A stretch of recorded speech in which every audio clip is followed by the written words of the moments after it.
안녕하세요. 아이언입니다. 오늘은 2024년 9월 청약 종목에 대해서 알아보도록 하겠습니다. 9월 청약 종목 일정이 대변경이 되었습니다. 변경된 일정으로 안내를 드리도록 하겠습니다. 그리고 국군의 날 임시 공휴일 이야기가 나오고 있습니다. 해당 관련 이야기를 함께 정리해서 알려드리도록 하겠습니다. 먼저 일정 정보입니다. 현재까지 9월 일정을 보면 아직 초반인데도 연기된 종목이 상당히 많습니다. 9월 청약이 예정되었던 인스피언, YJ링크, 한캠, 셀비온의 청약이 10월로 연기되었습니다. 그에 따라 일반 청약 종목은 아이언디바이스, 제닉스, 루미르, HEM파마, 웨이비스, 시메스 등 6종목밖에 되지 않습니다. 스펙 종목도 미래에셋 비전 스펙 7호, KB 제30호 스펙 2종목밖에 되지 않습니다. 유상증자에 실권이 발생하면 실권주 청약이 진행될 수 있는 종목은 뉴보텍, DXVX, 삼성 FN리츠 등 3종목입니다. 실권주 청약까지 모두 진행이 되면 9월 달에는 최대 11종목의 청약이 진행될 수 있습니다. 9월 1주차 청약을 알아보도록 하겠습니다. 9월 1주차에는 미래에셋 비전 스펙 7호 단 한 종목의 청약밖에 없습니다. 9월 6일 금요일 아이언디바이스의 수요 예측 결과가 발표됩니다. 이어서 9월 2주차를 알아보도록 하겠습니다. 9월 2주차에는 아이언디바이스, KB 제30호 스펙의 청약이 진행되고 실권이 발생할 경우 뉴보텍, DXVX, 삼성 FN리츠 등 최대 3종목의 실권주 청약이 진행이 됩니다. 그리고 9월 11일 수요일 미래에셋 비전 스펙 7호의 상장이 있습니다. 먼저 아이언디바이스입니다. 아이언디바이스의 홈페이지를 살펴보면 당신이 원하는 대로 소리를 내드립니다 라고 적혀 있습니다. 밑에 그림이 나와 있는 대로 소리를 증폭시키는 스마트 파워앰프 반도체가 아이언디바이스의 주력 제품입니다. 아직도 아이언디바이스와 저와의 관계를 여쭤보시는 분들이 있는데 자바스크립트와 자바, 그리고 바다 코끼리와 코끼리, 그리고 물개와 개의 관계처럼 저와 아이언디바이스는 아무 관계가 없습니다. 아이언디바이스의 품목별 매출 현황을 살펴보면 스마트 파워앰프가 매출의 대부분을 차지하는 것을 알 수 있습니다. 아이언디바이스는 스마트 파워앰프가 주력 사업 분야입니다. 사업 분야 옆에 별표가 추가되어 있는데 별표가 있는 종목은 기술 성장 기업, 기술 특례 상장으로 상장하는 기업입니다. 공모가는 상단 기준 5,700원, 상장 시가총액은 778억 원입니다.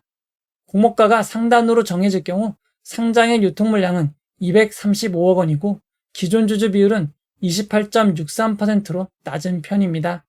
구주 매출은 없고 환매 청구권도 없습니다. 최소 청약 단위는 20주입니다. 아이언디바이스는 아직 매출이 본격화되지 않았기에 현재 적자를 기록하고 있습니다. 일반 청약자에게 배정된 규모는 43억 원으로 적은 편이고 일반 등급 청약 한도는 공모가 상단 기준 1억 545만 원입니다. 이어서 KB 제30호 스펙에 대해서 알아보도록 하겠습니다. KB 제30호 스펙의 최대 주주는 KLI 파트너스이고 공모 규모는 100억 원입니다. 규모가 큰 스펙입니다. 최소 청약 단위는 10주이고 KB증권의 청약 수수료는 1,500원, 일반 청약자의 청약 한도는 8천만 원입니다. KB 제30호 스펙 청약 2일차에 미래에셋 비전 스펙 7호가 상장을 합니다. 미래에셋 비전 스펙 7호의 상장 결과를 보시고 청약 여부를 결정하시면 될 것 같습니다. 이어서 9월 3주차입니다. 9월 3주차에는 추석 연휴가 있습니다. 그에 따라 청약 일정은 이틀밖에 되지 않습니다. 원래 인스피언, 제닉스, 셀비온 3개의 청약이 진행될 예정이었지만 인스피언과 셀비온의 청약이 연기됨에 따라 제닉스 단독 청약으로 진행이 됩니다. 제닉스의 홈페이지를 보면 무인 자동화 최적의 솔루션 제닉스라고 소개되어 있습니다. 제닉스의 대표적인 솔루션은 반도체 물류입니다. 반도체 물류 중 대표 제품인 스토커는 반도체 팹 공정 내 재고 관리, 물동량 제어를 하며 반입, 반출, 저장을 목적으로 하는 시스템입니다. 제닉스의 품목별 매출 내역을 살펴보면 스토커 매출이 대부분인 것을 알 수 있습니다.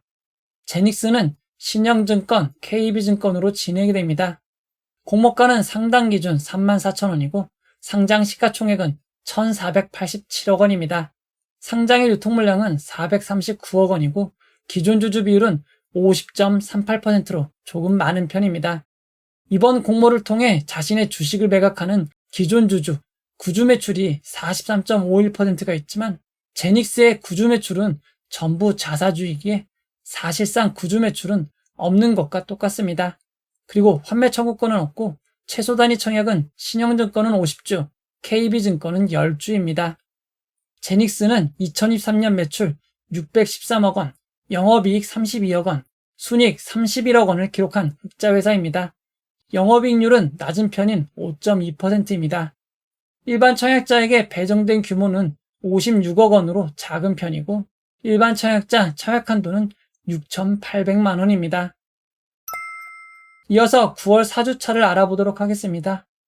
9월 4주차는 매우 많은 청약이 예정되어 있지만 YJ링크, 셀비온, 한캠의 청약이 연기됨에 따라 누미르, HEM파마, 웨이비스의 청약만 진행이 됩니다. 먼저 루미르입니다. 루미르의 홈페이지를 살펴보면 주야간 전촌 후 지구를 비추다 라고 표시되어 있습니다. 많은 분들이 우주 관련 그림만 나와도 조금 뜨끔한 상황입니다. 루미르의 품목별 매출 현황을 살펴보면 위성 제조 분야 매출이 대부분인 것을 알 수 있습니다. 즉, 루미르는 우주산업 관련 기업입니다. 최근 상장한 우주산업 기업들의 성과가 좋지 않은 것이 매우 큰 단점이 될 것으로 보입니다. 루미르는 NH투자증권 단독으로 진행이 됩니다. 매출은 121억 원, 영업이익은 30억 원 적자, 순이익도 59억 원 적자인 상황입니다. 이렇게 적자인 상황이지만 기술 성장 기업, 기술 특례 상장으로 상장이 진행되게 되었습니다. 공모가는 상당 기준 25,000원, 상장 시가총액은 3,637억 원, 상장 유통 물량은 1,127억 원, 기존 주주 비율이 45.44%입니다. 상장일 유통 물량 규모가 큰 편이고 기존 주주 비율이 높기에 조금 주의하셔야 되는 상황인 것 같습니다. 구주 매출은 없고 환매 청구권도 없습니다. 최소 단위 청약은 10주이고 일반 청약자 배정 규모가 154억 원으로 중간인 편입니다. 일반 청약자 청약 한도는 2억 5,625만 원입니다. 이어서 HM파마입니다. HM파마 홈페이지를 살펴보면 사람에게 이로운 미생물을 연구하는 기업이라고 나와 있습니다. 실제 매출을 살펴보면 마이랩 키트, 파이토바이옴 등 분석 관련 매출이 대부분을 차지하고 있습니다. 우리 몸과 내부에 살고 있는 미생물인 마이크로바이옴을 분석하고 개선시키는 서비스를 제공하고 있는 기업입니다. HM파마의 2023년 매출은 53억 원, 영업이익은 118억 원 적자, 순이익은 117억 원 적자입니다. 하지만 기술성장기업, 기술특례 상장으로 상장이 진행되게 되었습니다. 공모가는 상단 19,000원, 상장 시가총액은 1,323억 원입니다. 상장의 유통물량은 394억 원, 기존 주주 비율은 66.4%입니다. 규모는 아주 큰 게 아니지만 기존 주주 비율은 높습니다. 구주 매출은 없고 환매 청구권 3개월이 부여되어 있습니다. 최소 단위 청약은 10주입니다. 일반 청약자 배정 규모는 33억 원으로 작은 편이고 일반 청약자 최대 청약 한도는 1억 450만 원입니다. HM파마는 신한투자증권 단독으로 진행이 됩니다. 이어서 웨이비스입니다. 웨이비스의 홈페이지를 가보면 사우스 코리아스 디 올리 RF겐 IDM이라고 나와 있습니다. 웨이비스는 국내 최초, 국내 유일, 국산화에 성공한 RF겐 반도체 칩 양산 기술을 가지고 있는 회사입니다. 실제 품목별 매출 내역을 살펴보면 겐 RF 반도체 제품 매출이 대부분을 차지하고 있는 것을 알 수 있습니다. 웨이비스는 대신증권 단독으로 진행이 됩니다. 웨이비스의 2023년 매출은 169억 원이고 영업이익은 95억 원 적자, 순이익은 150억 원 적자입니다. 아직 적자 기업이지만 기술 평가를 통해 기술 성장 기업, 기술 특례 상장으로 상장이 진행이 됩니다. 공모가는 상당 기준 12,500원, 상장 시가총액은 1,553억 원입니다. 상장의 유통 물량은 534억 원이고 기존 주주 비율은 많은 편인 65.09%입니다. 구주 매출은 없고 환매 청구권 3개월이 부여되어 있습니다. 최소 청약 단위는 20주입니다. 일반 청약자 배정 규모가 47억 원으로 작은 편이고 일반 청약자 청약 한도는 1억 1250만 원입니다. 이어서 9월 5주차 청약 종목을 알아보도록 하겠습니다. 9월 5주차에 진행되는 종목은 CMS 단 한 종목입니다. 하지만 10월 들어 진행되는 종목이 매우 많습니다. 그리고 CMS 청약 일정에는 변동의 여지가 있습니다. 오늘 정부는 국무회의에서 국군의 날을 임시 공휴일로 의결했습니다. 최종 10월 1일 국군의 날이 임시 공휴일로 지정이 된다면 청약 일정은 진행되지 않습니다.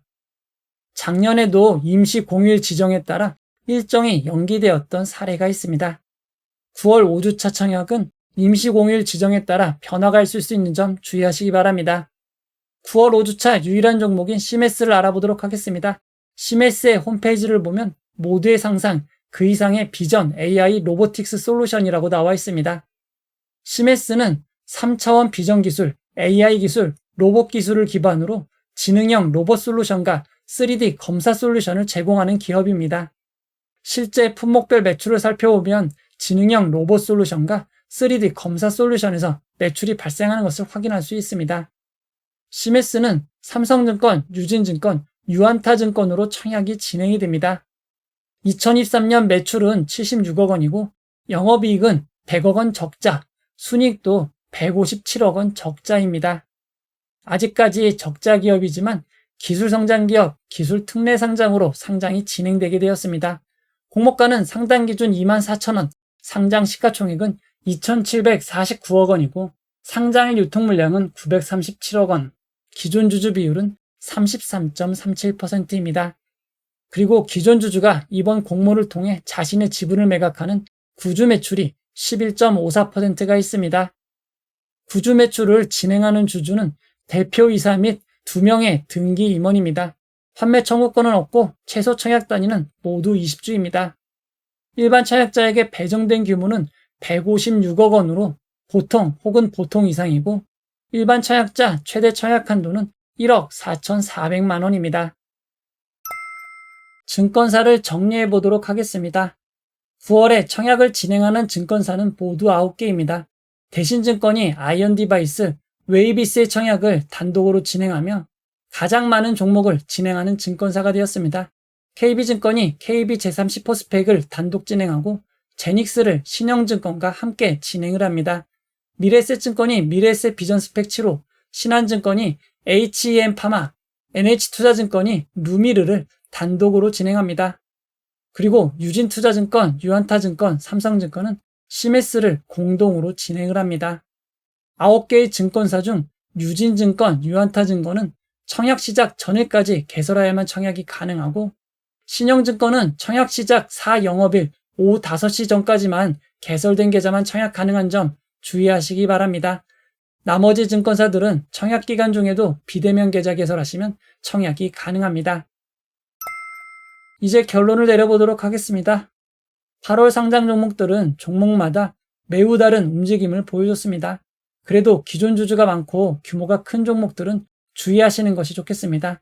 대표적인 종목은 루미르입니다. CMS도 조금 많은 편입니다. 규모가 작은 아이언디바이스, 판매 청구권이 있는 바이오 종목인 HM파마가 관심 종목입니다. 사실 HM파마는 신약 바이오는 아니지만 바이오 종목으로 시장에 여겨지면 결과는 알 수 없는 것 같습니다. 청약 종목들은 지속적으로 일정 변경이 가능합니다. 확정된 일정은 아니니 미리 증권사와 관심 있는 종목을 파악하시는 용도로만 사용하시면 도움이 될 것 같습니다. 이 영상은 후원회원 여러분들의 후원과 구독자 여러분들의 슈퍼땡스, 댓글을 통한 따뜻한 격려를 통해 제작되었습니다. 항상 고맙습니다. 이 영상은 투자 권유가 아니며 투자는 오롯이 투자자의 판단으로 이루어져야 합니다. 영상에 잘못된 점, 보충이 필요한 점은 채널의 커뮤니티 게시판 혹은 고정 댓글로 안내해 드리도록 하겠습니다. 긴 영상 끝까지 봐주셔서 고맙습니다.